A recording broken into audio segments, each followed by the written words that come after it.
जय श्री कृष्ण। राधे राधे। नमस्कार मित्रों, અમારી યુટ્યુબ ચેનલમાં સ્વાગત છે। ભગવાન કૃષ્ણ કહે છે કે જે કોઈ સવારે ઉઠ્યા પછી એક વસ્તુ ખાય છે તેના ઘરે વિપુલ પ્રમાણમાં પૈસા આવશે। સાથે સાથે આ વિડીયોમાં જાણીશું કે સવારે કઈ કઈ ભૂલો ન કરવી જોઈએ, નહીંતર આ ભૂલો તમારા પરિવારને બરબાદ કરી દેશે। તો મિત્રો, સંપૂર્ણ માહિતી માટે જુઓ આ વિડિયો। મિત્રો, આને અંત સુધી જોજો અને કોમેન્ટમાં હર હર મહાદેવ પૂરી શ્રદ્ધાથી લખજો। સવાર સવારમાં ઉઠીને આ એક વસ્તુ અવશ્ય ખાવી જોઈએ। તમારા જીવન દરમિયાન તમે આખા વર્ષ દરમિયાન ધનસંપત્તિ અને સમૃદ્ધિની શોધમાં ભાગવું પડતું નથી।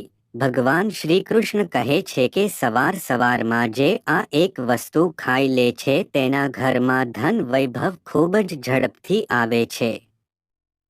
તે વ્યક્તિ રાતોરાત માતા લક્ષ્મીની કૃપા પ્રાપ્ત કરી લે છે। મિત્રો, કેટલાક લોકોને તમને સાંભળ્યું હશે ગરીબી અને પૈસાની તંગી દૂર નથી થતી અને તે દિન પ્રતિદિન પૈસાના અભાવમાં જઈ રહ્યા છે। કદાચ આ બધું તમારી સાથે થઈ રહ્યું છે, પરંતુ આ બધા પાછળનું કારણ તમે જાણી શકતા નથી। કારણ છે કેટલીક તમારા દ્વારા થયેલી ભૂલો। આપણા ધાર્મિક ગ્રંથોમાં ઘણા નિયમો અને વસ્તુઓનો ઉલ્લેખ છે જેને આપણા પૂર્વજો અને વડીલો સમજાવતા હતા, પરંતુ આજના સમયમાં બાબતો પર ધ્યાન આપવું જરૂરી નથી સમજતા। જ્યારે સમસ્યાઓ ઊભી થાય છે તો તેની પાછળનું કારણ આપણે પોતે જ હોઈએ છીએ। જો તમે પણ સવારે ઉઠ્યા પછી જે કામ કરો છો તે આપણી સફળતામાં અવરોધ બની જાય છે, તો આજે તમે તમારા ઘરમાં ગરીબીને આમંત્રણ આપી રહ્યા છો। અમે તમને એવા કાર્યો વિશે જણાવીશું જે તમારે સવારે ઉઠ્યા પછી ભૂલથી પણ ન કરવા જોઈએ। સવારે ઉઠ્યા પછી તરત જ ન કરવું જોઈએ અને એ પણ જાણીશું કે એવી કઈ વસ્તુ છે જેને જો સવારે લેવામાં આવે તો સંપૂર્ણ ધન પ્રાપ્ત થાય છે। પરંતુ તે પહેલા મિત્રો, વિનંતી કરું છું કે વિડિયો લાઈક કરો, તમારા મિત્રો સાથે શેર કરો અને જો તમે હજુ સુધી ચેનલને સબસ્ક્રાઇબ નથી કરી તો સબસ્ક્રાઇબ કરો અને બેલ આઇકોન દબાવો। નંબર 1, જો તમે સવારે ઉઠ્યા પછી સૌથી પહેલા તમારી જાતને અરીસામાં જોશો તો આ ભૂલ ક્યારેય ન કરવી। શાસ્ત્રોમાં ઘણી વખત કહેવામાં આવ્યું છે કે તમારે સવારે ઉઠીને સૌથી પહેલા અરીસાને ન જોવું જોઈએ।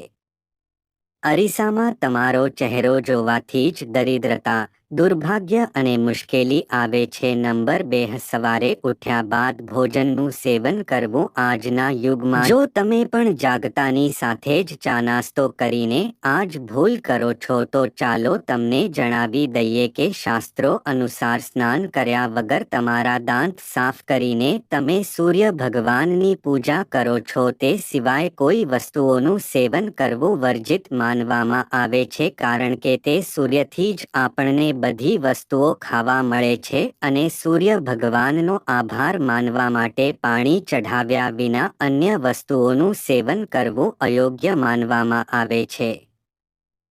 તમારા ભાગ્યને ખરાબ કહેવું। સવારે ઉઠતાની સાથે જ તમારા ભાગ્યને ખરાબ કહેવું ખૂબ જ અશુભ પરિણામ છે।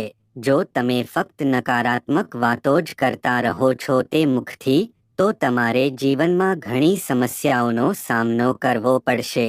સવારે ઉઠ્યા પછી ફક્ત ભગવાનનું ધ્યાન કરવું જોઈએ, તો જ આખો દિવસ શુભ અને ફળદાયી બને છે। પૌરાણિક કથાઓ અનુસાર ગંગા એક એવી નદી છે જેમાં ભગવાન સ્વયં સ્નાન કરે છે, તેથી રાત્રે સૂતા પહેલા ગંગાનું પાણી ખૂબ જ પવિત્ર માનવામાં આવે છે। તે વાસણમાં રાખો અને આખી રાત તમારા પલંગ પાસે રાખો અને સવારે આ પાણીને સૂતા પહેલા લો અને પછી પાણી પી લો। આ નિયમિતપણે કરો। ભગવાન કૃષ્ણ કહે છે કે જે વ્યક્તિ આ નિયમિત કરે છે તે દેવી લક્ષ્મીની કૃપાથી રંકમાંથી રાજા બનાવે છે। એવું માનવામાં આવે છે કે જો મૃત્યુ સમયે ગંગાજળ નાખવામાં આવે છે, જો વ્યક્તિના મોંમાં આપવામાં આવે તો તેના પાપોનો નાશ થાય છે। તો ચાલો હવે આપણે જાણી લઈએ ભગવાન શ્રી કૃષ્ણના અનુસાર વ્યક્તિએ જરૂર ખાવી જોઈએ આ વસ્તુ નંબર 1 જ્યારે તમે ઘરની બહાર નીકળો ત્યારે સવારના સમયે ચોખાના 2-3 દાણા જરૂર ખાવા જોઈએ તેનાથી માતા લક્ષ્મીને અસીમ કૃપા પ્રાપ્ત થાય છે નંબર 2 જ્યારે તમે સવારના સમયે કામે જવા માટે નીકળો તો સવારના સમયે ભગવાનના ગળામાં ચડાવેલ ફૂલોની માળા કે ભગવાનના ચરણોમાં ચડાવેલ ફૂલની એક પાંખડી આશીર્વાદ સમજીને જરૂર ખાવી જોઈએ તેનાથી સ્વયં ઈશ્વરની કૃપા પ્રાપ્ત થાય છે તમે જે પણ કામ કરશો તે સંપૂર્ણ સફળ થઈ જાય છે નંબર 3 મિત્રો ભગવાન શ્રી કૃષ્ણ કહે છે જ્યારે પણ તમે કોઈ સારા કાર્ય કરવા માટે બહાર નીકળો છો ત્યારે મીઠું એટલે કે ગળ્યું જરૂર ખાવું જોઈએ પરંતુ યાદ રાખવું કે સવારના સમયે મીઠું ખાવું સર્વોત્તમ માનવામાં આવે છે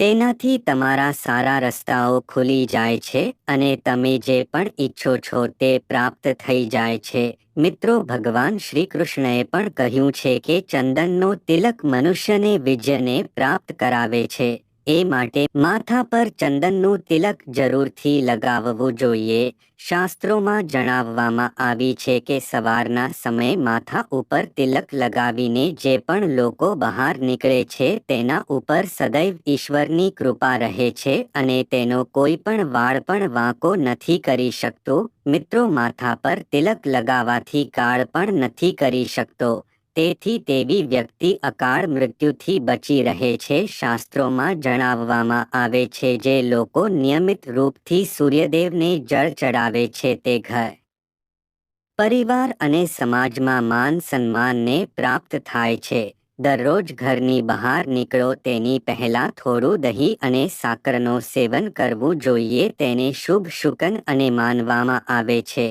અને કાર્યોમાં સફળતા મળે છે અને નકારાત્મકતા દૂર થાય છે રોજ સવારે સ્નાન વગેરે કર્યા બાદ તુલસીને જળ ચઢાવવો જોઈએ તુલસીની નાની સેવાથી પણ દેવી દેવતાઓની કૃપા પ્રાપ્ત થાય છે શાસ્ત્રોમાં જણાવવામાં આવી છે કે જે ઘરમાં તુલસી હોય છે અને જે લોકો તુલસીની દેખરેખ કરે છે તેને સુખ સમૃદ્ધિની પ્રાપ્તિ થાય છે દરરોજ ઘરના મંદિરની પૂજા કરવી જોઈએ દીવો અને અગરબત્તી સળગાવી જોઈએ તમે તો આજની જાણ કરે તમને સારી લાગી હોય તો આ વિડીયોને લાઈક જરૂરથી કરજો અને ચેનલને સબસ્ક્રાઇબ કરવાનું ભૂલતા નહીં અને સાથે કોમેન્ટમાં જય માતાજી જરૂર લખજો